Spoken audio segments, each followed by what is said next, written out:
안녕하십니까. 듀엠비학원 고등부 원장 이정호입니다. 오늘 고2 학부모님들을 모시고 우리 아이 성적으로는 어느 대학을 갈 수 있을까라는 제목으로 말씀을 좀 드리고자 합니다. 조금만 있으면 이제 아이들이 고3이 되죠. 그러면 이제 부모님들께서도 이제 덩달아서 고3이 되시는 겁니다. 근데 이제 아이들이 어떤 진로를 선택할 것인지, 그 다음에 어떤 대학을 선택할 것인지 이런 것들을 알아서 한다고 그렇게 생각을 하시면 좀 오산인 것 같습니다. 부모님들께서 좀 주도적으로 정보를 수집하시고 그 정보를 통해서 아이들을 주도적으로 이끌어 가시는 것이 대입을 성공하는 지름길이라 생각이 되고요. 그런 걸 하시려면은 이런 설명회를 많이 다니시면서 입시 정보, 그 다음에 전략 이런 것들을 잘 수집을 하시고 본인에 맞게 가공을 하셔서 사용을 하시는 게 어떤가 이런 생각이 듭니다. 바로 시작하도록 하겠습니다. 제 소개를 먼저 좀 드려야 되겠습니다. 저는 고등부 원장이고요. 듀엠비학원에 지금 15년째 근무하고 있습니다. 고3들을 담당해서 수업을 하고 있고요. 제가 또 한 가지 직업이 있는데 그게 이투스 위즈 컨설팅에서 컨설턴트로 일하고 있습니다. 그래서 우리 학원에 있는 아이들 뿐만 아니라 타 학교에 있는 아이들을 전부 컨설팅을 하고 있는데요. 그런 것들을, 경험들을 제가 총 집결해서 오늘 여러 가지 정보를 전달을 해드릴 테니까 잘 습득하셨으면 좋겠습니다. 자, 대학 가는 길입니다. 자, 처음에는 제가 대학 입시에 기본적인 정보를 전달해 드리는 것을 먼저 한번 해보겠습니다. 우리가 전형 요소라는 것을 좀 아셔야 되는데요. 전형 요소라는 것이 총 4가지의 전형 요소가 있습니다. 첫 번째, 서류가 있는데요. 서류는 잘 알고 계시는 생기부, 자소서, 그 다음에 각종 증빙서류 이런 것들이 되겠고요. 그 다음에 내신이 있고요. 수능이 있고요. 그 다음에 대학별 고사가 있습니다. 대학별 고사는요, 지금 남아있는 대학별 고사가 논술, 면접, 실기 이렇게 있다고 보시면 됩니다. 이 전형 요소를 적당하게 섞어서 어떤 전형을 만드는 거예요. 근데 이제 우리가 가고 싶은 대학을 갖다가 이렇게 보면 전형 이름이 굉장히 난해합니다. 그 전형 이름을 듣고는 이게 무슨 전형인지 잘 알 수가 없거든요. 그때는 우리가 이 전형 요소가 어떻게 섞여 있는지를 잘 보셔야지 그 전형이 무슨 전형인지 알 수 있습니다. 예를 들어서 숭실대 SSU 전형이라는 게 있습니다. 그런 거는 뭔지 우리가 SSU 전형을 보고 알 수가 없잖아요. 근데 그 SSU 전형을 보면은 서류가 일단 이게 100%입니다. 그렇다면 그 전형은 학종이구나 우리가 이렇게 알 수 있는 거거든요. 그러면 입시에 대한 기본적인 것부터 제가 말씀을 드려야 되니까 어떤 게 학종이고 어떤 게 교과고 이런 것부터 먼저 말씀을 드리도록 하겠습니다. 자, 금방 얘기했던 전형 요소를 좀 제가 세부적으로 나타낸 것입니다. 학교생활기록부에는요, 아이들의 내신 성적이 있고요. 그 다음 비교과라고 부르는 여러 가지 항목들이 들어갑니다. 비교과에는 출결, 봉사활동, 창체는 자율활동, 봉사활동, 동아리활동, 진로활동 이렇게 4개가 있는데요. 그런 것들이 들어가게 되는데요. 우리가 이제 내신 성적은 교과라고 부르고 그 위에 학생부에 적혀 있는 것을 비교과라고 부르면 됩니다. 보시니까요. 학생부 교과는요. 네, 성적에 빨간색으로 점이 찍혀 있네요. 그 다음에 비교과는요. 깜장색으로 점이 찍혀 있으니까 좀 덜 중요한 겁니다. 그러니까 학생부 교과라는 것은 내신 성적을 가지고 주로 뽑는다고 보시면 되는데요. 실제로 전체의 전형 요소 중에서 내신 성적이 50% 이상을 반영을 하잖아요. 그 다음 나머지 50%를 가지고 50% 미만을 가지고 다른 전형 요소를 쓴다. 그게 학생부 교과 전형입니다. 학생부 종합 전형은요. 마찬가지로 내신도 보고요. 그 다음 비교과 중에서는 창체가 동그라미가 빨간색으로 쳐 있네요. 창체의 점수가 가장 많이 반영이 되는 거라고 보시면 되겠습니다. 논술은요. 보시니까요. 네, 저 밑에 있는 대학별 고사가 결정적으로 영향을 미치겠네요. 하지만 수능 최저 요건을 갖춰야 되는 거니까 수능도 어느 정도의 영향을 미치게 되겠습니다. 반면에 교과라든지 비교과는 영향이 좀 덜하다고 보셔야 되겠네요. 그 다음에 맨 오른쪽으로 가시면 정시에 이제 수능이 있는데요. 수능 위주 전형이라고 부르는 것인데 보시니까요. 당연히 수능 성적이 결정적인 역할을 하게 되겠고요. 교과 성적이라든지 비교과를 일부 반영하는 대학도 있다. 이렇게 보시면 되겠고요. 면접은 특히 의대라든지 교대라든지 이런 학교들이 보게 된다. 이렇게 보시면 되겠습니다.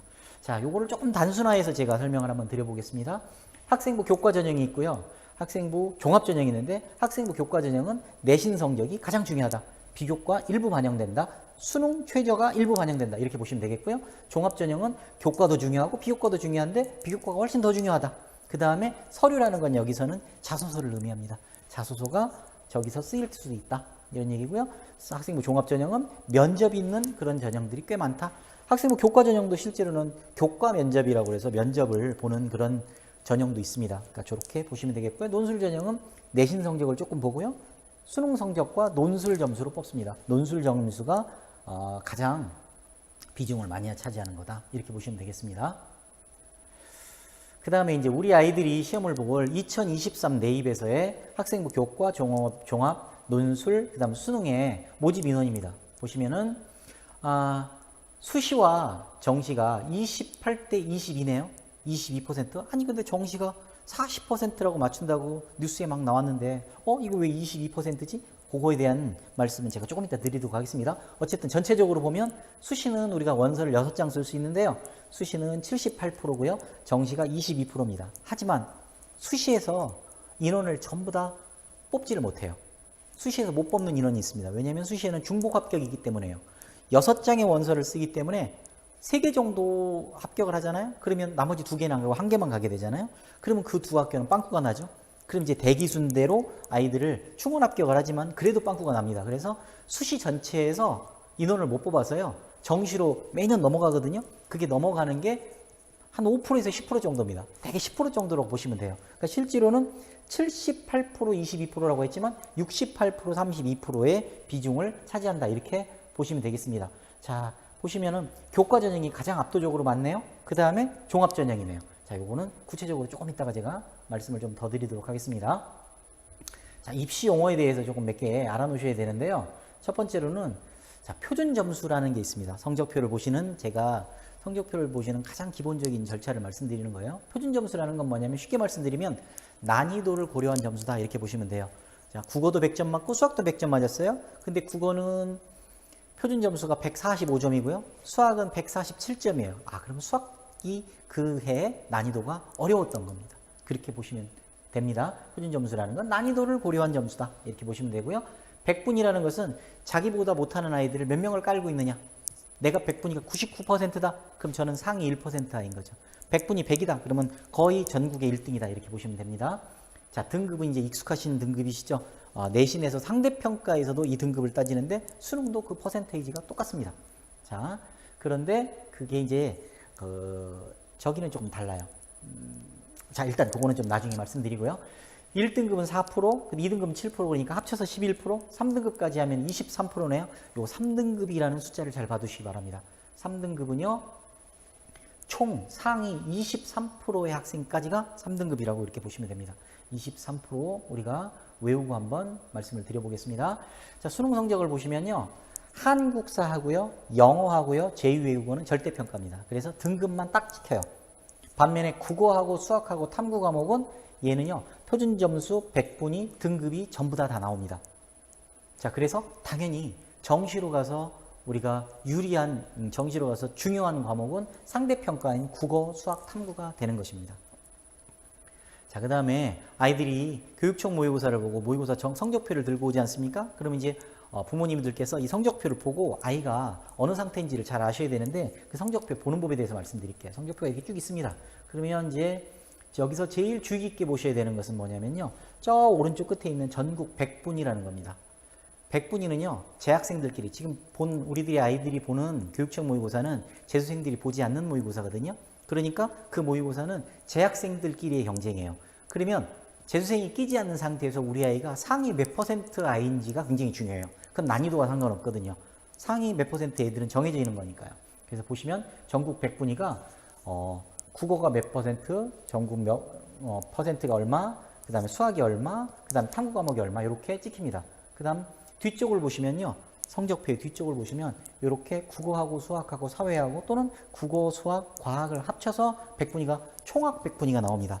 요거를 주의 깊게 보시면 우리 아이가 전국에서 상위 몇 프로 아이다 라는 것을 갖다가 알 수 있는 정보라고 보시겠습니다. 그 다음 이제 요거는요. 앞쪽에 제일 밑에를 보시면 이렇게 우리 아이가 맞은 건 동그라미고 틀린 건 X인데요. 거기에 그 밑에 이제 알파벳이 찍혀 있습니다. 거기에서 A라는 것은 전국에 있는 80% 이상의 학생들이 다 맞춘 문제예요. 근데 A 문제를 우리 아이가 X예요. 그러면 이 아이는 지금 실수를 한 거죠. 반면에 E는요, 전국의 20%의 미만 아이들이 맞춘 문제란 뜻이에요. 그거에 우리 아이가 동그라미다 그러면 우리 아이는 문제 해결 능력이 좀 있구나. 어려운 문제를 좀 잘 푸는 아이구나. 이렇게 생각을 하셔도 무방합니다. 자, 이게 이제 조금 좀 살벌한 자료인데요. 부산 진로진학지원센터에서 만든 자료입니다. 자연계 위주, 자연계를 통계를 내놓은 건데요. 보시니까 의치대를 가고 싶으면 전국에서 1.23% 안에 들어야 된다는 겁니다. 서연고를 가고 싶으면 전국의 5%, 우리가 1등급이 4% 아닙니까? 그러니까 정시로 따지면은 아이가 1등급을 전부 다 맞아야지 서울대 연고대를 트라이 해볼 수 있다. 이렇게 보시면 될 것 같아요. 자, 성서한, 그 다음에 이대, 중경외시, 건동홍수까지가 우리가 서울 수도권, 서울에 있는 상위권 대학이라고 하거든요. 이게 총 15개 대학입니다. 그 학교까지 가려면 전국이 14% 안에 들어야 된다. 그 다음에 인서울 보십시오. 72%인데 제가 아까 1등급이 몇 %라고 그랬죠? 3등급이 몇 %라고 그랬죠? 23%죠. 그러니까 대충 따져보면 우리 아이는 전국에서 올 3등급을 맞아야지 정시로 인서울을 트라이 해볼 수 있다. 이런 얘기입니다. 그러니까 정시로 학교 가는 게 굉장히 어렵죠. 정시는요, 쉽게 말씀드리면 재수생과 재학생과 무한 경쟁이에요. 하루 시험 보는 수능 점수를 가지고 거의 가는 겁니다. 그러니까 당연히 재수생들에 비해서 재학생들이 불리할 수밖에 없죠. 그러면 재학생들이 어떤 전형, 수시를 훨씬 더 비중 있게 생각해야 된다는 것은 그냥 불보듯 뻔합니다. 자, 보시죠. 이 결론입니다. 정시로 인서울하고 싶으시면 정시 성적으로 올 3등급에 들어야 된다고 보시면 되겠습니다. 자, 이게 이제 우리가 흔히 얘기하는 학교의 순위입니다. 그러면 우리가 인서울이라고 하면 실제로는 한성대, 서경대, 삼육대, 경기대, 가톨릭대까지를 얘기하는 거예요. 전부 3등급을 찍어야지 정학교까지 트라이를 해볼 수 있다고요. 그죠? 아주 살벌한 얘기입니다. 자, 2023 대입의 특징과 대비 전략에 대해서 먼저 말씀을 드리겠습니다. 자, 2023 대입에서는 첫 번째 특징이 뭐냐면 모집 인원이 약 2,500명 정도가 늡니다. 그건 왜 느냐? 조금 이따 말씀드리겠습니다. 이런 얘기입니다. 지금 작년에 비해서 얼마가 늘었냐면요. 약 2,500명가량이 느는데 수도권도 조금 늘었고요. 비수도권도 조금 늘었죠. 자, 근데 오른쪽으로 한번 보실까요? 수도권은 정시가요. 수도권은 정시가 증가를 하고요. 그 다음에 비수도권은요. 수시가 증가를 합니다. 자, 인원 는 게요. 어떻다고요? 비수도권 학생들은요. 그 대학들은 학생들을 수시로 뽑는 걸 선호해요. 왜냐? 수시가 정시보다 앞에 뽑잖아요. 그러니까 좋은 학생들 앞에서 뽑겠다는 얘기예요. 그 다음에 비수도권 학생들은요. 정부에서 정해줬어요. 40% 이상 정시를 뽑아라. 그렇기 때문에 모집 인원도 정시에서 늘립니다. 자, 이걸 봐주시면 되는데 그럼 왜 하필이면 올해 이렇게 모집 인원을 늘리냐? 계속 줄인다고 하더니 2021년도에 그 학생 수가 적었습니다. 그때 대학이 그 적은 학생 수를 대비해 가지고 모집 인원을 만들었는데도 못 뽑았어요. 그렇기 때문에 그 모집 인원을 못 뽑은 것을 정부에서 이렇게 충원을 해주는데요. 그게 2년 후에 충원을 해주기 때문에 올해 이게 늘게 되어 있습니다. 두 번째는요. 서울 시내 그 15개 대학, 아까 건동, 홍수까지 말씀드렸죠. 그 대학들은 정시 모집 비율이 40% 이상으로 확대되어 있습니다. 굉장히 재수생한테 유리한 거죠. 자, 그걸 보시면요. 서울대부터 숙명여대까지 쭉 있는데 이화여대와 홍익대만 빼고는 전부 다 40% 이상으로 맞췄습니다. 저기 보시면 고려대가 37.2%라고 되어 있는데요. 저거는 정원 외 인원까지를 다 합친 거고요. 정원 내라는 건 이제 우리 그 농어촌 전형이라든지 그 다음에 기초생활수급 대상자들 전형이라든지 이런 것들이기 때문에 우리가 별로 무관한 전형이잖아요. 그걸 빼면 40%가 넘습니다. 자, 그걸 합친다고 하더라도 이화여대나 홍익대만 빼고는 전부 다 정시가 40%가 늘어났다. 이렇게 보시면 되는데 이게 아까 전국입니다. 전국은요. 교과 전형이 압도적으로 많잖아요. 그 다음 종합 전형이고요. 그 다음에 정시입니다. 자, 그런데 이게 상위 15개 대학으로 보면 오른쪽입니다. 오른쪽으로 보시면은 교과 전형이 굉장히 줄었죠. 12.1%입니다. 그러니까 내신으로 서울 시내에 있는 상위권 대학을 간다는 게 굉장히 어렵다는 뜻이죠. 반면에 종합 전형은 34.6%입니다. 그러니까 서울 시내에 있는 대학을 트라이 하려면 우리가 종합 전형이 굉장히 유리하다. 이렇게 볼 수 있겠네요. 그 다음 수도권 주요 대학의 학종의 비중이 높다는 건 금방 말씀을 드렸고요. 자, 그럼 이제 우리가 학종을 준비한다라고 했을 때 필요한 대비 전략에 대해서 먼저 말씀을 드리겠습니다. 첫 번째로는요, 학종을 쓸지 말지를 결정해야 돼요. 자, 요걸 근데 잘 모르시겠죠? 뭔지 조금 있다가 우리 아이의 성적으로는 어느 대학 정도로 가는지를 보시고 결정을 하시면 되는데, 실제로 우리 아이의 생기부가 비교과가 얼마나 잘 돼 있는지 잘 모르시잖아요. 그러니까 그런 것들은 실제로는 전문가의 도움을 받으셔야 됩니다. 여하튼 지금 현재 상태에서는 우리 아이 내신과 우리 아이 비교과로 학종을 쓸지 말지를 결정하는 게 굉장히 중요해요. 두 번째로는요, 부족한 활동이 있다 그러면 전공 적합성이 학생부 종합전형에서는 가장 중요하거든요. 전공 적합성을 고려해서 그걸 채워넣어야 됩니다. 그 다음에 세 번째로는요, 지금 2학년까지는 경시대회 대회가 선택적으로 한 학기에 하나씩 반영이 되거든요, 입시에. 그러니까 아직 대회에서 입상이 없다, 수상 실적이 없다 이런 아이들은 대회를 아이들이 할 만한 대회들을 선택적으로, 이 대회는 조금만 말씀드리면요, 총 3가지 대회에 수상 실적이 있어야 좋습니다. 첫 번째로는 학업 역량을 나타내는 대회입니다. 이건 주로 경시대회가 되겠죠. 수학 경시대회라든지 과학 경시대회, 영어 말하기 대회 이런 것들이 되겠고요. 두 번째로는 학교 생활의 충실도를 나타내는 그러한 수상 실적입니다. 이것은요, 독후감 대회라든지요, 동아리 발표 대회라든지요, 이런 것들이 학교 생활을 얼마나 충실히 했는지라는 수상이 있다면 생기부가 조금 부실하더라도 커버가 되는 요소가 됩니다. 세 번째로는요, 인성, 우리 아이의 인성을 보여줄 수 있는 효행상이라든지 선행상이라든지 모범상이라든지 이런 수상 실적이 있으면 좋아요. 그러니까 그거를 학기마다 하나씩 우리가 초이스를 하잖아요. 그 초이스를 부모님하고 아이들이 하셔야 됩니다. 그렇기 때문에 그 초이스를 하실 때 이 3가지 요소를 잘 고려해서 초이스를 하시고, 이 3가지 요소 중에서 수상 실적이 지금 없다 그러면 지금 남은, 지금 2학년은 거의 지나갔습니다만 3학년 1학기 때 그런 것들을 도전해서 딸 수 있도록 그렇게 전략을 잘 짜야 되겠습니다. 그 다음에는요, 네 번째로는요, 실제로 학종에서는 세특이 가장 중요합니다. 세특이라는 것을 모르는 분을 위해서 좀 말씀드리자면 세부 능력 및 특기 사항의 준말이고요. 이거는 각 과목 학생 선생님들께서 그 시간에 우리 아이가 얼마나 수업 참여를 하고 결과물을 잘 나타냈는지를 각각 모든 선생님들이 개개인마다 다 써주시는 겁니다. 근데 이게 수업 시간에 적극성을 가지고 발표를 하고요. 그 다음에 결과물을 내고요. 보고서를 만들어내고요. 발표도 열심히 하고요. 토론도 열심히 하고요. 그런 아이들이 이 세특이 잘 쓰게 돼 있거든요. 그래서 학종에서는 실제로는 생기부에서 이 세특이 가장 중요하다고 봅니다. 그래서 우리 아이의 세특이 부족하다면 세특을 잘 채워넣는 그런 전략을 짜야 되겠습니다. 그 다음에 생기부의 핵심 키워드가 금방 말씀드린 세특이라고 말씀드렸는데, 세특에 녹아들려면 이 3가지가 있어야 됩니다. 첫 번째, 독서, 토론, 그 다음에 탐구보고서입니다. 이 3가지 키워드를 머릿속에 두시고 이런 것들을 채워 넣어야지 학종에 유리하다, 이렇게 보시면 될 것 같습니다. 자, 2023 수능의 대입제도의 4번째 특징입니다. 교과 전형이 올해부터 늘어났고요. 실제로 2022 수능부터 늘어났습니다. 그게 이제 대개 늘어난 게 무슨 전형이냐면 추천 전형입니다. 이게 그대로 2023 수능에서도 대입에서도 그대로 유지된다라고 이렇게 보시면 됩니다.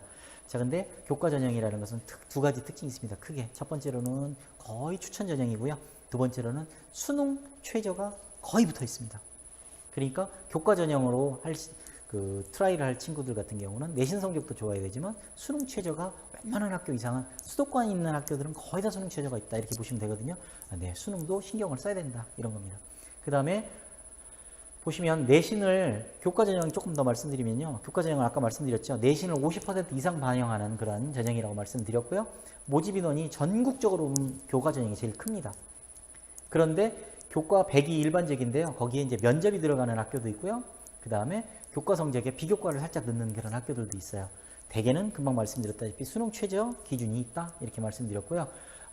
각 학교마다 교과 전형이요, 반영하는 과목 수도 다르고요. 학년별 반영 비율도 다르고요. 교과 성적 산출 지표 그런 것들 다 달라요. 그러니까 그거를 고려해서 우리 아이는 지금 성적이 3.0이다. 그래서 교과 전형 못 쓴다, 이렇게 생각하지 마시고 학교마다 내신을 돌려봐야 돼요. 내신 내는 방법이 다 다릅니다. 그러면 우리 아이가 3.0인데 실제로 계산을 해봤더니 2.5 이렇게 될 수도 있거든요. 그럼 교과 전형을 넣을 수 있는 학교들도 생깁니다. 그런 것들을 잘 알아두셔야 될 것 같고요. 그 다음 5번째로는 논술 전형은 지속해서 감소 추세인데요. 올해 같은 경우도 약간 줄었습니다. 몇십 명 줄었습니다. 하지만 논술 전형이 줄었다고 해서 될 가능성이 적다고 해서 우리가 포기할 수 없죠. 왜냐하면 논술 전형 제가 제목을 뭐라고 달아놨습니까? 패자부활절 전형. 수시에서 내신과 비교과가 안 되는 학생들은 수시에서 쓸 수 있는 전형이 논술 전형이 유일합니다. 논술 전형 써야죠. 왜? 정시로 들어가기 너무 어려우니까요. 논술 전형은요, 주로 논술 성적만 가지고 뽑는데요. 학생부가 일부 반영되는 대학이 있으나 실질 반영률이 거의 제로다 이렇게 보시면 됩니다. 결국 논술 성적만 가지고 뽑는다. 그리고 논술은 한 절반쯤의 학교는 수능 최저가 있고요. 절반쯤의 학교는 수능 최저가 없습니다. 그래서 실질 반영률이 그 뭐 30대 1, 200대 1 막 이렇게 반영률이 올라오거든요. 그 경쟁률이. 근데 그 경쟁률이 실질적으로 그렇게 경쟁률이 높진 않다. 왜? 수능 최저를 못 맞추는 학생들이 많기 때문에 그렇습니다. 자, 수능 최저가 없는 대학이 12군데고요. 수능 최저가 있는 대학이 24군데입니다. 자, 인문계열 논술입니다. 자, 근데 인문계열 논술은요, 솔직히 말씀드리면 죄송합니다만 조금 대비하는 게 늦었습니다. 인문계열 논술로 하실 친구들 같은 경우는 내신을 이미 1학년 때 내신과 비교과를 갖다가 접고 2학년 올라가면서 2학년 올라가는 겨울방학 때부터 지금 준비하고 있는 학생들이 많아요. 그렇기 때문에 조금 늦었습니다. 하지만 우리가 가능성이 없는 건 아니니까 인문계열 논술도 준비를 하실 학생들은 당연히 준비를 하는 게 유리합니다. 인문계열 논술은 이제 인문사회 통합 논술이라고 부르는데 거기에 수학이 들어가는 학교가 있습니다. 가끔씩 영어 제시문이 들어가는 학교도 있고요. 그래서 그 수학이 들어가는 학교는 그 수리 논술을 할지 말지 결정을 해서 그 학교를 지원할지를 결정을 해야 됩니다. 건국대, 경희대, 중앙대, 한양대 일부 계열에서 수학을 반영하고 있습니다. 수학 시험을 본다는 얘기입니다. 자, 자연계열 논술인데요. 자연계열은 실제로 마지막 희망입니다. 이 논술이 실제로. 그 다음에 논술을 저는 웬만한 학생들 한 4등급, 5등급까지도 논술을 준비하는 게 좋겠다라고 얘기하고 실제로는 준비를 시키는데요. 지금도 준비하고 있는 아이들이 있고요. 자연계열 논술은요, 수학만 보는 학교들이 거의 대부분인 반면에 과학 논술까지 같이 보는 학교가 있습니다. 대표적인 학교가 연대, 중앙대, 경희대, 건국대, 홍익대, 서울여대, 그다음에 지방대, 의대들이 과학 논술까지 보는 학교들이 있거든요. 그럼 그 학교를 지원하려면 과학을 논술을 준비해야 돼요. 근데 다행스러운 건 그나마 과학 논술은 그렇게 변별력이 크진 않습니다. 수학 논술로 거의 뽑힌다고 봐야 돼요. 하지만 준비를 안 하고 시험을 볼 수는 없으니 과학 논술을 보는 학교들 같은 경우는 준비를 미리 하고 시험을 봐야 된다. 이런 얘기고요. 그 다음 제가 왜 논술을 자꾸 하라고 아이들한테 하냐면 논술 언제부터 하면 되냐면 일단 겨울방학 때부터 하는 게 전국에서 가장 빠르게 하는 겁니다. 실제로 그 전에 논술 준비하는 애는 아예 없다고 보시면 돼요. 왜냐? 진도가 다 끝나야 되거든요. 진도가 다 끝나지 않는 상태에서 논술 준비하는 건 의미가 없거든요. 그래서 진도를 다 끝난 다음에 해야 되기 때문에 그렇습니다. 자, 교과 과정 내에서 출제하게 되어 있습니다. 그렇기 때문에 논술 준비를 하면은요, 실제로 킬러 문제, 우리가 킬러 문제라고 부르는 문제들이 있습니다. 15번, 22번, 30번 이런 문제들이거든요. 수학에서 그런 문제들 대비가 돼요. 그래서 만약에 혹시나 논술 가는 친구들 같은 경우는 거의 정시까지 보고 논술 준비를 하는 거거든요. 그 논술 대비하는 학생들 같은 경우는 그 킬러 문제에서 점수를 맞아서 좋은 점수를 맞을 수 있기 때문에 킬러 문제에 대비하는데 굉장한 도움이 된다. 이렇게 보시면 되고요. 반면에 이제 수능 이전에 보는 논술 시험을 보는 학교들이 있습니다. 연세대학교, 서울시립대학교, 홍익대학교, 성신여대 이런 학교들은요. 지원하는데 조금 조심해야 돼요. 왜냐하면 내가 정시 점수가 잘 나오면 정시 점수가 잘 나왔음에도 불구하고 성신여대를 갈 수도 있거든요. 그러니까 그런 것들은 좀 잘 따져봐서 우리가 지원을 해야 된다. 이렇게 보시면 되고요. 수능 최저를 맞출 수 있다면 아까 말씀드렸죠. 네, 훨씬 더 많은 학교에다가 원서를 쓸 수가 있습니다. 그래서 수능 최저를 맞출 수 있다면 선택지가 넓어진다는 걸 명심하시고 논술 준비하시는 학생들 같은 경우는 당연히 정시까지 같이 해야 되는 겁니다. 그 다음에 이게 이제 좀 큰 건데요. 우리 아이들이 지금 2학년 때 확통을 배운 아이들이 있고요. 3학년 때 올라가서 확통을 배우는 학교도 있습니다. 건대부고, 대원고, 대원여고 같은 경우는 아마 제가 확통이 3학년 때 배운다고 알고 있는데요. 나머지 광남이라든지 동대부여고는 2학년 때 했을 겁니다. 근데 이제 뭐 광남이나 동대부여고 중에서 이과가 확통을 선택을 안 한 학생들도 일부 있는데 그 학생들 같은 경우는 논술이 미적분뿐만 아니라 확통과 기하가 같이 나오는 학교들이 대부분입니다. 그렇기 때문에 논술 준비를 하는 학생들 같은 경우는 수학을 3과목을 다 해야 돼요. 그래서 확통과 기하까지도 해야 되는 그런 아픔이 좀 있긴 합니다. 그래서 수학 선택 과목을 3개를 다 준비해야 된다. 물론 수능은 셋 중에 하나를 뽑아서 시험을 보는 겁니다. 하지만 논술을 대비한 학생은 3개를 다 내신을 공부하는 게 유리하다. 이렇게 말씀을 드리는 것입니다. 자, 그래서 실제로는 이게 제일 궁금하실 거예요. 그래서 우리 아이 지금 성적을 가지고 어떤 대학을 갈 수 있는데 이런 게 궁금하시죠? 근데 실제로는 그 궁금증에 대해서 제가 100% 명확하게 답변을 드릴 수 없어요. 왜냐하면 개개인마다 비교과가 어느 정도 챙겨져 있는지를 봐야 되고요. 그 다음에 그 내신 같은 경우도 어떤 과목이 그 반영하는 비율이 다 다르기 때문에 어떤 과목이 이 아이가 잘하는 학생인지도 봐야 되고요. 그렇기 때문에 그걸 가지고는 말씀을 드릴 수는 없으나 그래도 대충 일반적인 평균적인 얘기를 드리는 거다. 그러니까 이걸 너무 그 보시고 마음 상해하지 마시고 좀 보시면 될 것 같습니다. 자, 보십시오. 내신 반영 과목이요. 전 과목을 반영하는 학교가 있습니다. 그럼 이거는 뭐 과탐, 사탐, 예체능까지 다 내신을 반영한다는 얘기예요. 경기대, 고려대, 상명대, 서울대, 서울시립대, 성균관대, 연세대, 한경대. 그러니까 서울대, 연고대는 전 과목을 반영하네요. 내신을. 그렇게 보시면 됩니다.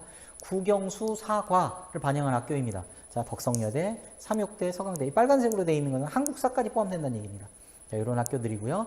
그 다음에 인문계는 국영수 4를 반영하고요. 자연계는 국영수 과를 반영한 학교가 가천대, 강남대, 경희대, 광운대 굉장히 많은 학교들도 여기 있습니다. 그래서 잘 보시고 이런 것들을 판단을 하셔야 되겠습니다. 우리 아이가 어디가 유리한지 이렇게 판단을 하시면 되겠습니다. 자, 이거는 뭐냐면은요. 옛날에는요. 3학년 1학기 내신 비율이 굉장히 높은 그런 경우가 많았었어요. 근데 지금은요. 그냥 통틀어서 똑같이 1대1대 1대 이렇게 반영합니다. 그렇기 때문에 1학년, 2학년의 내신이 조금 낮은데 3학년 때 역전이 된다. 이런 게 이제 실질적으로 많이 어려워졌어요. 왜냐하면 3학년 때는 선택하는 과목이 상대평가로 1등급, 2등급 나오는 과목이 한 3개나 4개밖에 안 되거든요. 나머지 과목들은 다 절대평가입니다. 그렇기 때문에 3학년 때 올라가서 역전하기 쉽지 않다. 그러니까 지금 남은 기말고사 준비를 굉장히 열심히 해야 된다. 이렇게 보시면 됩니다. 자, 보시죠. 이게 제가 아이들을 지도할 때 쓰는 가장 기본적인 원칙입니다. 자, 정시 점수가 제일 밑에 있죠. 정시 점수로 아이가 모의고사 점수를 보고 정시로 이 아이는 어느 정도로 대학을 갈 수 있다라고 라인을 먼저 긋습니다. 그거보다도 약간 위쪽으로 교과 전형을 쓰는 거죠. 그러니까 교과 전형이 수시 중에서는 제일 아래쪽으로 쓰는 거예요. 될 만한 데를 교과 전형으로 써야 됩니다. 그 다음에 교과 전형보다는 약간 상향으로 종합 전형을 씁니다. 그 다음 그거보다 훨씬 더 상향으로 논술 전형을 쓰게 되어 있거든요. 요거가 가장 기본적인 원칙이에요. 그러니까 우리가 수시로만 놓고 보면 교과를 제일 밑으로 쓰고요. 교과 전형을. 그 다음 그 위로 종합 전형을 쓰고요. 그 위로 논술 전형을 쓴다. 이렇게 보시면 될 것 같습니다.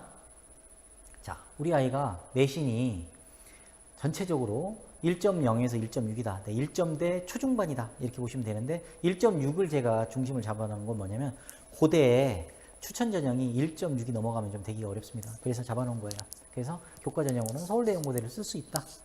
그 다음에 종합 전형으로는 의학 계열까지도 높여서 쓸 수 있다. 이렇게 보시면 되겠습니다. 1.7에서 2점 초반까지입니다. 교과 전형으로는 벌써 1점대 중반만 돼도 쓸 수 있는 대학이 굉장히 떨어지죠. 훅 떨어집니다. 이화여대, 경희대, 건국대, 중앙대, 외대, 시립대 이런 라인이 그래도 좀 써서 합격 가능성이 있는 학교들이에요. 아니 그럼 아까 서울대 연고대하고 갭이 너무 크잖아. 네, 1점대 중반 아이들이 쓸 수 있는데 교과 전형이랑은 늘 된다는 보장이 없기 때문에요. 우리가 이제 보수적으로 잡으면은 1.7에서 2.0까지는 이런 학교들 정도는 그래도 합격을 할 수 있다.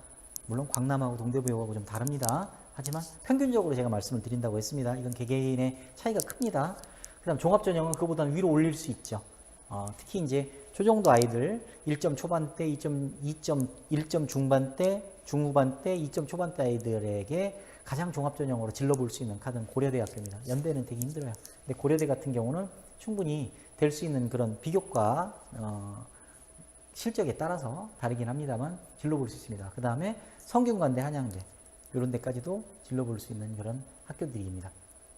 자, 2점대 중반까지는요, 교과 전형으로 중앙대, 경희대, 건국대, 동국대, 홍익대, 숙명여대까지는 써볼 수 있습니다.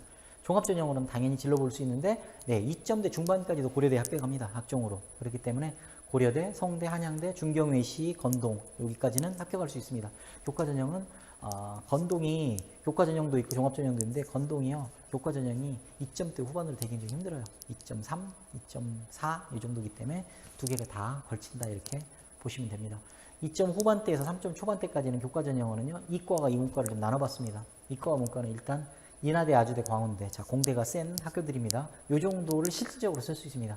그 다음 문과는요. 단국대, 광명상가, 광운대, 명지대, 상명대, 가천대 이 정도 쓸 수 있고요. 종합은요.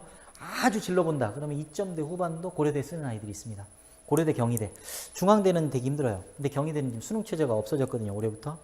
올해부터가 아니라 2023년부터. 그렇기 때문에 비교과가 꽤 센 학생 같은 경우는 네오르네상스 전형이라고 있습니다. 경희대. 여기 써서 트라이를 해볼 수 있는 그러한 학교입니다. 그다음 국민대, 광운대, 인하대, 아주대, 성신여대 정도까지 우리가 지원을 해볼 수 있다 이렇게 보시면 되겠고요. 그 다음에 3점대입니다. 3점대는 이제 교과 전형으로 보시면요. 가천대, 가톨릭대, 경기대, 광운대 문과, 왜냐면 광운대 이과는 힘들다고 보는 거죠. 여대들, 동덕여대, 서울여대, 덕성여대 이런 여대들, 상명여대, 제가 여대라고 하는 건 세 가지입니다. 상명대, 숙명여대하고 이화여대는 좀 다르죠. 네. 성신여대 이렇게 셋은 지칭을 하고요. 여대라고 부르는 것은 지금부터 덕성여대, 동덕여대, 서울여대를 일컫는 얘기입니다. 그 다음에 종합전형으로는 국민대, 광운대, 인하대 이렇게 보시고요. 그 다음에 4점 이하로 이제 갈 수 있는 대학인데요. 교과 전형으로는 강남대, 경인대, 경기대, 용인대, 한신대, 삼육대, 서경대, 성공회대 이 정도를 쓸 수 있습니다. 그 다음에 4점 이하라고 하지만 실제로 4점 이하에서 5점대 정도까지 쓸 수 있는 것입니다. 근데 실제로 5점대도 되기는 힘듭니다. 종합전형으로는 국민대, 광운대, 인하대, 아주대, 성신여대 이 정도를 쓸 수가 있어요. 자, 근데 보십시오. 5점대부터는 그러면 쓸 데가 별로 없는 거죠. 근데 이제 우리 아이들이 지금 중간고사 끝났죠. 중간고사 끝나고 나서 또는 2학년 때 수없이 많은 이런 얘기들을 들어보셨을 겁니다. 엄마, 저 이제 수시 포기하고 정시할래요. 정시 파이터가 되겠어요. 이렇게 얘기하는 학생들이 있거든요. 그런 학생들에게 어떻게 대꾸를 해주셔야 되는지 제가 그 논리적으로 설득할 수 있는 자료를 드릴게요. 자, 이거 보시죠. 자, 지금 이게 2021 수능에서는요. 수능에서 보시면 재학생과 재수생의 점수 차이입니다. 국어 점수가 표준 점수가요. 약 13점 정도 납니다. 재수생이 13점 더 맞아요. 그 다음에 수학 가형 같은 경우는요. 이게 10점 좀 더 맞습니다. 그 다음에 수학 나형, 문과 같은 경우는요. 훨씬 더 많이 차이 납니다. 이게 이렇게 차이가 나기 때문에 기본적으로 재수생에 비해서 재학생이요. 정시로 재수생을 이기고 들어간다는 게 굉장히 어려운 겁니다. 그 다음 요거는요. 서울대 합격한 아이의 성적표예요. 자, 근데 이 학생이 우리 학원에서 가르쳤던 아이입니다. 작년도 얘기고요. 서울대 가는 친구인데 이 친구가 정시로 만약에 갔다면 수시로 갔기 때문에 서울대를 갔는데 정시로 갔다면 서울과기대, 숭실대, 인하대, 부산대 이 정도 아마 갔을 거예요. 수능 2.5등급이거든요. 수시가 이렇게 재학생들한테 유리하는 겁니다. 재학생들끼리 경쟁이 수시니까요. 너무 당연한 얘기겠죠. 자, 보시죠. 아이가 수시를 포기한다고 합니다. 그 얘기는요. 엄마, 정시를 공부할게요 라는 얘기가 아니라는 겁니다. 수시를 포기한다는 것은 말 그대로 수시를 포기한다는 거예요. 수시를 포기한다는 것은 두 가지 이유를 아이들이 들 겁니다. 첫 번째, 엄마, 내 내신으로는 갈 수 있는 대학이 없어요. 자, 내신 때문에 수시를 포기하겠다는 거 하나. 그 다음에 뭐 보고서 내고요. 그 다음에 세특 준비하느라고요. 활동 보고서 내고 세특 준비하느라고 공부할 시간이 없어요. 그래서 비교과 버릴래요. 학종 버릴래요. 학종 버리니까 정시할래요. 이렇게 얘기하는 두 가지 케이스가 있거든요. 그 두 가지 케이스에 대해서 한번 우리가 얘기해 보죠. 그 전제 조건은 뭐냐? 수시를 포기한다는 얘기는 정시를 공부한다는 얘기가 아니라는 것은 명백합니다. 특히 남학생들. 정시가 내신 대비를 피하는 도구가 되면 곤란하다는 얘기예요. 자, 무슨 말이냐? 아이들에게 내신은 굉장한 스트레스입니다. 내신을 몇 번 봅니까? 한 학기에 2번씩, 1년에 4번씩, 8번, 10번 봐야 돼요. 3학년 1학기까지. 그럼 그때그때마다 그 내신 대비하는 게 피가 말하는 작업이죠. 하기 싫죠. 그러면 정시를 한다 그러면 내신을 버린다라는 아이들은 그게 하기 싫은 거예요. 실제로는. 정시를 공부하고 싶다는 뜻이 아닙니다. 제가요. 2학년 때부터 정시를 준비한다고 해서 재수생이 정시 준비하듯이 정시를 대비하는 아이를 거의 본 적이 없습니다. 공부를 안 하겠다는 뜻이죠. 그 다음 비교과를 안 한다는 것은 오케이, 그건 인정할 수 있습니다. 비교과 때문에 무슨 준비해야 될 것도 많고 그래서 공부할 시간이 없다. 그래서 정시를 하겠다. 그런 학생들 같은 경우는 종합전형을 쓸지 말지를 전략적으로 결정하는 게 중요합니다. 지금까지의 성적을 가지고 내가 원하는 대학을 종합전형으로 트라이할 수 있는지, 트라이할 수 있다면 나머지 기간 동안 비교과를 채워야죠. 하기 싫어도 해야죠. 하지만 내가 원하는 대학이 있는데 지금 현재 내신 성적과 비교과로 도저히 그 학교를 갈 수가 없다라고 얘기하면 그럼 포기하는 것도 방법이 될 수가 있겠습니다. 하지만 정시를 하더라도 내신 공부는 해야 됩니다. 정시를 하더라도요. 내신 대비 기간 동안에는 자기 수능에 필요한 과목이라도 내신 대비를 아이들이랑 똑같이 해야 됩니다. 그거는 정시를 성공하는 길이에요. 실제로. 왜냐면 우리가 내신 대비 때 가장 집중적으로 공부를 하고 실력이 확 늘어납니다. 다른 애들 내신 준비하는데 나는 정시 준비한다고 널널하게 공부할 일이 아닌 거예요. 내신 준비할 때 같이 내신을 대비해야 되는 거죠. 단 무슨 기간은 이미 끝났습니다만 내 수능에 필요 없는 과목을 상대평가 과목인데 그것까지 봐야 되겠느냐. 내가 이과인데 사회문화를 선택했어요. 사회문화를 선택 과목을 선택했는데 그것까지 해야 되느냐. 뭐 그런 것들은 버려도 괜찮은 거죠. 그죠? 만약에 정시로 간다면 그런 겁니다. 그 다음 수학으로만 좁혀놓고 보면은 수학은 정시를 한다는 거와 내신을 한다는 건 똑같습니다. 왜냐면 수학 과목은요 기본적으로 수능 과목이잖아요. 그렇죠? 2학년 때 확통을 하는 아이들 같은 경우는 확통은 예외가 될 수 있습니다. 하지만 만약에 아이가 정시를 간다는 친구들 같은 경우는 논술까지 봐야 돼요. 그럼 확실합니다. 그렇다면 확통 준비도 지금 안 하면 이후로 할 새가 없어요. 그럼 확통도 해야 되는 거죠. 그러니까 정시를 한다 그러면 지금 하고 있는 수투 과목 확통해야 됩니다. 열심히 공부해야 돼요. 그래서 내신 대비를 해야 됩니다. 아까도 말씀드렸다시피 내신 대비를 할 때 실력이 그때서야 오릅니다. 집중적으로 공부를 하기 때문에. 자, 그러니까 다시 처음으로 돌아가서 수시를 안 한다 라는 얘기와 정시를 한다는 얘기가 같은 말이 아니라는 것을 명심하셔야 됩니다. 문이과가 올해부터 이제 통합돼서 입시를 치르게 되는데요.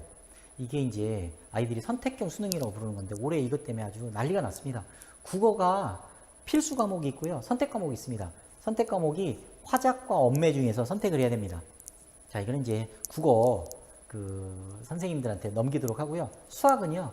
수원수투가 22문항의 필수고요. 그 다음에 미적, 기하, 확률도가 통계 중에서 골라야 됩니다. 뭘 골라야 되는지 조금 이따 말씀을 드릴게요. 영어는 절대평가고 그냥 하나고요. 탐구 과목은 사탐과 탐 관련 없이 두 과목을 선택하게 되어 있습니다. 자, 근데 이과가 사탐 두 과목을 선택해서 원하시는 대학에 갈 수 있는 가능성이 거의 제로입니다. 이과는 과탐을 해야 돼요. 거의 정해진 거나 마찬가지입니다. 왜 그런지 좀 이따 말씀드릴게요. 한국사는 필수고요. 그 다음에 제2외국어는 선택인데 절대평가입니다. 자, 탐구 과목을 이렇게 정해놨습니다. 벌써 사탐과 탐 구분이 없는 학교들이 위에 있는 학교들인데 우리가 별로 가고 싶은 학교들은 아니에요. 과탐을 두 과목을 아예 선택을 만들어놨습니다. 정시에서. 자, 이런 학교들이에요. 그렇기 때문에 과탐을 선택을 할 수밖에 없다. 이런 얘기고요. 자, 이제 올해 처음으로 문이과 합쳐가지고 수능을 보게 되는데요. 자, 그러면 이제 여기서 이제 이런 일이 벌어졌습니다. 통합형 수능에서 문과가요, 굉장히 성적이 안 좋습니다. 수능 1등급 중에서 94%가 이과생입니다. 그럼 2등급도요, 87% 정도가 2등급입니다. 이과생들입니다. 그러니까 문과가 1, 2등급을 맞기 힘들다는 거예요. 1, 2등급. 원래 문과 아이들이 수학 성적이 좀 떨어지는 경향이 있으나 작년까지는 문과는 문과끼리, 이과는 이과끼리 경쟁했거든요. 올해는 합쳐졌습니다. 그러니까 문과 아이들이 그대로 밑으로 깔아주고 있어요. 그래서 1, 2등급을 맞기가 힘들다. 그러면 이제 어떤 일이 벌어지느냐. 그 다음에 이제 요거는 중간에 하나 껴놨습니다만 올해 3학년 중에서 확통을 보는 아이들 중에서 제가 가르쳤던 아이입니다. 실제로. 어떤 학교의 문과 평균입니다. 36.5점, 이과 평균 55.9점입니다. 이렇게 차이 납니다. 기본적으로 문과 아이들이 수학을 잘 못해요. 그건 뭐 어쩔 수 없습니다. 그런데 거기다가 이과 아이들이 또 유리한 면이 있거든요. 그게 뭔지 조금 이따 말씀드리고요. 문과가 이제 불리하다 이런 얘기인데 수시에서는 수능 최저 맞기가 어렵습니다. 맞추기가. 왜냐? 1, 2등급을 금방 이과 아이들이 거의 다 차지한다고 그랬잖아요. 정시는 어떻다? 정시에서 특히 상경계열이라든지 통계학과라든지 이런 것들은 이과 아이들이 넘어올 가능성이 높아졌습니다. 교차 지원이라고 하거든요. 그러면 이제 당연히 불리한 거죠. 우리 아이가 공부를 잘해서 연세대학교 경영학과를 가려고 하는데 정시로 가려고 해요. 그럼 이제 이과 애들과 경쟁을 해야 된다. 이과에서 넘어온 애들과 왜냐하면 이과 애들 중에서도 학교가 중요한 애들이 있거든요. 그러니까 이제 저희 학원에서도 실제로 있습니다만 어떤 아이 같은 경우는 이과 아이인데 공부를 굉장히 잘해요. 근데 이과가 정시로 서울대를 가고 싶으면은 투 과목을 선택해야 되거든요. 근데 투 과목을 안 했어요. 그럼 어떻게 하냐? 제2외국어를 선택해요, 아이가. 그러면 서울대 문과는 제2외국어가 필수거든요. 제2외국어를 선택한 학생은 서울대 문과를 정시로 갈 수 있어요. 이과 아이인데 제2외국어 시험을 봐가지고요. 그 다음에 서울대 경영학과를 넣는 거죠. 이과 아이인데. 그런 경우도 있습니다. 그러니까 교차 지원 아이들에게 훨씬 불리하다. 이렇게 보시면 됩니다. 그럼 수능 수학은 어떤 과목을 선택해야 되느냐? 자, 미적분, 기하, 확률과 통계 중에서 이런 겁니다. 자, 근데 선택 과목을 수학도 지정해 놓은 학교들이 있습니다. 자, 이과입니다. 이과에서 미적분, 기하, 확통 중에 아무거나 선택해라 그런 학교들보다는 미적분, 기하 중에 선택해라는 학교가 훨씬 좋은 학교가 많습니다. 그러니까 실질적으로 말씀드리면 중상위권 학교 중에서 미적분하고 기하 중에서 선택을 안 하는 학교가 없습니다. 그렇게 보시면 될 것 같습니다. 그러니까 이과는 거의 미적분을 선택해서 수능을 봐야 된다 이렇게 보시면 되겠습니다. 고대는요. 고대를 제가 예로 들었습니다. 실제로 많은 학교가 그렇습니다.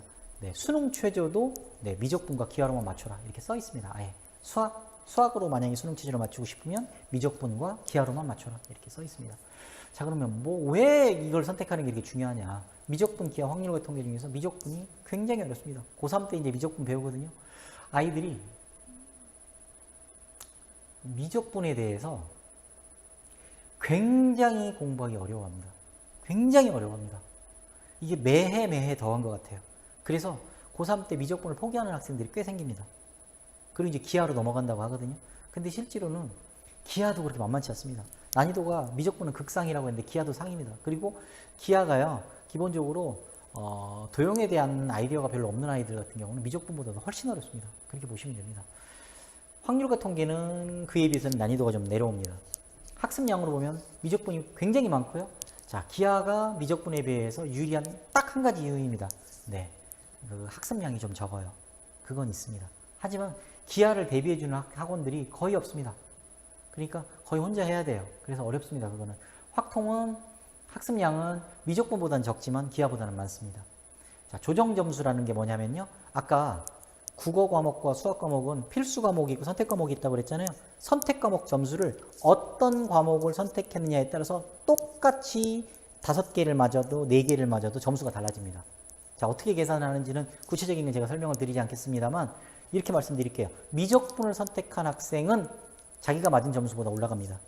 확통을 선택한 학생은 자기가 맞은 점수보다 내려갑니다. 그럼 아까 문과가 불리하다는 것에서 다음에 말씀드릴게요 라고 넘어온 게 이겁니다. 문과 학생들은요, 기본적으로 1, 2등급을 실력이 적어서도 좀 덜 맞추기도 하지만 확통을 문과 학생들이 선택할 거거든요. 확통을 선택했기 때문에 불리한 면도 있는 겁니다. 보실까요? 문과는 확통을 선택해야 되거든요. 이과는 미적을 선택해야 됩니다. 자, 근데 이과가 학습량을 줄이고 싶으면 기하를 선택하면 됩니다. 그 다음 나는 하위권 학교만 가면 된다. 수능 최저를 그냥 맞추기만 하는데 그 학교는 확통도 괜찮다고 한다. 그럼 확통으로 바꿔가지고 올려보는 것도 의미가 있죠. 그 다음에 나는 미적분이나 기하를 하는데 점수가 너무 안 나온다. 근데 합통을 하면 점수가 나올 것 같다. 조정 점수를 받아서 조금 깎인다고 해도 얘를 포기하고 하는 것보다는 더 높을 것 같다. 그런 학생들은 확통을 선택하는 것도 의미가 있는데 그런 게 이제 4등급 밑을 맞는 학생들 정도 그런 생각을 해볼 수 있다라고 보시면 될 것 같습니다. 자, 이게 이제 마지막에 말씀드릴 내용인데요. 제가 올해까지는 아이들을 고3들 아이들만 이런 컨설팅을 했습니다. 고3들만 해서 아이들을 도움을 주는 역할들을 생기부 분석이라든지 그 다음에 수시원서 배치라든지 이런 걸 하다 보니까 고3 때 너무 아쉽게도 그 1, 2학년 때 한 활동들이 좀 적어서 좀 더 위의 학교를 쓸 수 있음에도 불구하고 이걸 너무 늦게 알아서 못 쓰는 학생들이 많은 것 같아요. 그래서 이런 세미나도 제가 기획을 한 것이고 이번 기회에 2학년까지 조금 확대해서 이런 컨설팅을 좀 해야겠다라고 말씀을 드려서 생각을 해서 이런 걸 소개하게 하는 기회를 맞도록 한 겁니다. 이제 어떤 길잡이가 좀 있어야지 하는데 제가 좀 느껴본 바로는 아이들도 그렇고 학부모님들도 그렇고 정보에 굉장히 밝은 학생들도 있고 학부모님들도 있지만 그렇지 못한 분들도 굉장히 많이 계시더라고요. 그러면 이제 당연히 전문가의 도움을 받아야죠. 그럼 이제 대치동에 저도 이제 위즈 컨설팅이라는 데서 근무를 하고 있습니다만 기본적으로 전국 단위로 하고 대치동에 있는 데이기 때문에 우리 지역에 있는 학생들이 가서 상담을 받기는 우리 지역에 대해서 너무 몰라요. 광남구가 얼마나 대단한 학교인지 잘 몰라요. 동대구가 얼마나 활동을 많이 하고 있는지 그런 것들을 그분들이 잘 모르거든요. 그래서 저는 여기서 15년씩이나 근무를 했고 한 3, 4년간 지금 우리 아이들을 고3들을 비교과라든지 이런 것들 지도해서 보낸 경험이 있기 때문에 광남구에서 이 정도 하는 아이는 전국적으로는 이 정도 대학을 가지만 이 아이들 같은 경우는 어느 정도 갈 수 있다는 데이터가 다 있기 때문에 훨씬 더 도움을 많이 드릴 수 있으리라고 봅니다. 자, 이게 이제 제가 보낸 아이들의 입시 실적인데요. 뭐 작년 것만 보시면요. 약대 1명, 서울대 2명, 연구대 5명, 서울대 2명 중에서 1명은 제가 케어를 한 아이고요. 1명은 그냥 수학만 한 아이인데, 그 다음에 연고대는 거의 다 제가 케어를 했습니다. 성수환도 마찬가지고요. 중경외시 이런 아이들이 제가 자소서까지 전부 다 지도를 해가지고 합격한 아이들이기 때문에 어느 정도 이 지역에 대한 데이터들은 전부 다 잘 쌓여 있다라고 이렇게 보시면 될 것 같습니다. 구체적으로 말씀을 드리면 11월 14일까지 진행을 하려고 합니다. 신청은 학원으로 전화를 하셔도 되고요. 제 전화번호로 직접 문자를 보내셔도 됩니다. 제가 수업이 많아서 전화는 받을 수 없고요. 문자로 보내주시면 되는데요. 학원에서도 학원에 신청을 하셔도 학원에서도 저한테 그냥 넘겨줄 겁니다. 제가 주도적으로 위즈 컨설팅이라는 이름을 달고 우리 학원에서 아이들을 위해서 하는 거기 때문에 제가 주도적으로 합니다. 시간은 30분이고요. 부모님이랑 같이 오셔야 되고요. 그 다음에 미리 저한테 생기부하고 모의고사 성적하고 사전조사표를 보내주시면 그거를 보고 아이의 성기부를 먼저 검토를 한 다음에 만나는 시간을 약속을 해서 그 시간 동안 30분 동안 진행을 합니다. 컨설팅 비용은 15만 원인데요. 학원에서 일부 보조를 해줘서 15만 원 비용으로 진행할 수 있게 되었습니다. 자, 요게 이제 사전조사표인데요. 여기 보시면 내가 원하는 대학이 어딘지, 그 다음에 내 생기부에서 장점이라고 생각하는 건 어떤 것인지, 그 다음에 이런 각각들, 그 다음에 내가 궁금한 건 무엇인지 이런 것들을 소상히 적어서 저한테 보내주시면 이걸 보고 생기부를 보고 분석해서 첫 번째, 이 아이는 학종으로 대학을 쓸 수 있는지 없는지 이걸 판단을 하는 게 가장 먼저고요. 만약에 학종을 쓰기로 한다. 두 번째로는 그럼 우리 아이 성적 생기부에서는 뭐가 부족한지, 그 부족한 걸 채우려면 어떻게 해야 되는지 이런 것들을 상담해 드리도록 하겠습니다. 세 번째로는 꼭 학종뿐만 아니라 우리 아이가 그 교과라든지 그 다음에 학종이라든지 종합이라든지 아니면 정시로 가야 되는지 이런 거에 대한 전반적인 상담을 좀 받아보고 싶다. 이런 분들도 신청을 하셔도 될 것 같습니다. 지금까지 제가 2023 입시 제도와 그 다음에 우리 아이의 성적을 가지고 어느 대학을 갈 수 있을지에 대해서 말씀을 드렸는데요. 기본적으로 제가 이제 이런 것들을 시작하게 된 것이 제가 한 3, 4년 전만 해도 수학만 가르쳤어요. 근데 아이들이 수학 점수를 잘 받음에도 불구하고 대입을 너무 실망스러운 결과를 받는 경우가 많더라고요. 그래서 제가 컨설턴트를 공부를 하면서 아이들을 수학뿐만 아니라 전 분야에 대해서 좀 도와줘야 되겠다 생각해서 제가 한 3년 전부터 이런 것들을 하고 있는데 지금부터 이제 부모님들도 수험생이라고 생각을 하셔야 됩니다. 그래서 우리 아이의 현재 상황을 정확하게 판단을 하고 정확하게 분석을 하신 다음에 아이의 진로에 대해서 적극적으로 개입을 하셔야 되고요. 당연히 그게 부모님의 힘만으로는 잘 되지 않으니 전문가의 도움을 받으셔야 된다는 취지로 이런 자리를 마련했습니다. 자, 오늘 여기까지 마무리하겠습니다. 감사합니다.